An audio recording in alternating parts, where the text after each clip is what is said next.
पूरे भारत में हो रहा है। और पहले आप सबने देखा बिहार में हुआ, उसके बाद जो है 10-12 प्रांतों में हुआ, बचे हुए प्रांतों में भी होगा।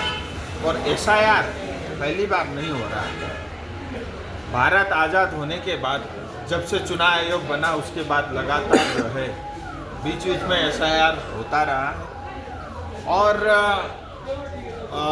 मुझे लगता है एसआईआर ये एक प्रक्रिया है वोटर लिस्ट की शुद्धिकरण का।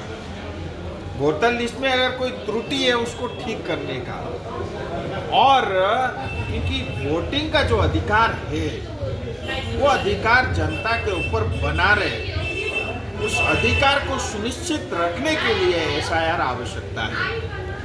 और भारत की चुनावी प्रक्रिया के अंदर में हम प्रधानमंत्री, मुख्यमंत्री चुनते हैं, सांसद या विधायक चुनते हैं, ये भारत की जनता को, भारत के वोटर्स को ही वो अधिकार रहना चाहिए। कोई बांग्लादेशी घुसपैठी या कोई रोहिंग्या देश में घुस करके हमारी लोकतंत्र को कमजोर करता है, हमारी चुनाव प्रक्रिया को कमजोर करता है। मुझे लगता है कोई भी राष्ट्रभक्त जो है नागरिक इसको नहीं स्वीकारेगा, कोई भी राष्ट्रभक्त पार्टी भी इसको नहीं स्वीकारेगी।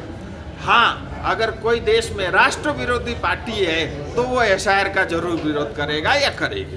जैसे 10 और 11 को स्टेट का सीएम नॉर्थ बंगाल विजिट करने आ रहे हैं, और उनका जो एडमिनिस्ट्रेशन मीटिंग भी है स्पेशल एसआईआर को लेकर, तो क्या किस तरीके से देख रहे हैं? ऐसा मुख्यमंत्री जी एसआईआर के मुद्दे पे अगर नॉर्थ बंगाल आ रही है तो एक मुख्यमंत्री को होने के नाते उनके सूबे में ये प्रांत आता है, जो करना है वो स्वतंत्र है।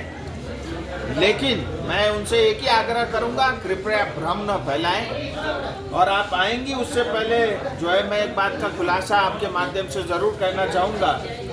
ये जो डिजास्टर हुआ था, जो प्राकृतिक आपदा 2023 में तीस्ता में आई और 2025 में दार्जिलिंग मिरिक इस क्षेत्र में हमने देखा, जिसके कारण हजारों करोड़ रुपया का नुकसान हुआ है, जो स्वयं जीटीए भी इस बात को जीटीए ने भी कबूला है और मुख्यमंत्री को कहा है। लेकिन उसके बावजूद भी हमारे डिजास्टर का पैसा हमको नहीं मिला। तो मैंने केंद्र सरकार को पत्र लिखा था 24 अक्टूबर 2025 को, पिछले महीने।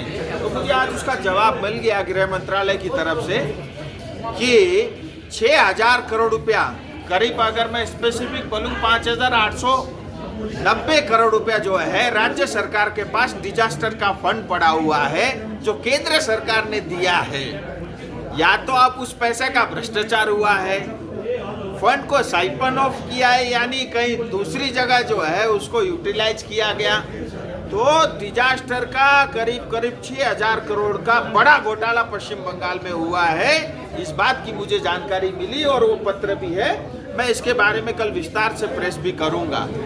तो मैं मुख्यमंत्री जी से जरूर पूछना चाहूँगा, जब आप नॉर्थ बंगाल आए तो कृपया ये 6,000 करोड़ का हिसाब देती जाना तो अच्छा है।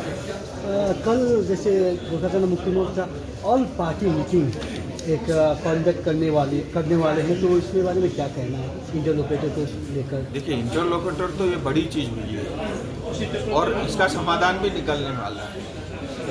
और बहुत सारे लोग डर भी गए हैं। अब जो डर गया समझो मर गया, मैं उसका तो कुछ नहीं कर सकता। लेकिन प्रोएक्टिव होकर के अगर हमारे अलायंस पार्टी के साथी, और जहाँ तक विमल जी हैं, लंबे समय तक सुभाष घिसिंग जी ने जो है हमारा नेतृत्व किया, बहुत लंबे समय तक विमल गोरू जी ने इस क्षेत्र को नेतृत्व दिया। तो प्रोएक्टिव होकर के सभी को एक मंच पे ला करके उनकी बातें सुन रहे हैं, तो मुझे लगता है उसमें नकारात्मक या इसमें गलत तो मुझे कुछ नहीं।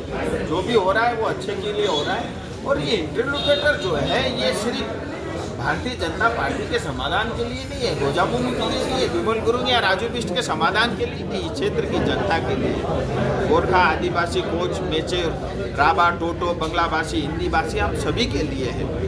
तो मुझे लगता है इसको एक राजनीतिक चश्मे से न देख करके जो है, इसको एक सामाजिक न्याय की दृष्टि से देख करके हम सब मिल करके इसके बारे में सोचते हैं और अपना प्रयास करते हैं। मुझे लगता है इससे अच्छा तो और कुछ हो नहीं सकता। ये एक समाज में एक परिवर्तन दिखेगा, क्योंकि राजनीति करने के लिए, फुटबॉल खेलने के लिए हमारे पास बहुत समय है, बहुत सारे विषय हैं।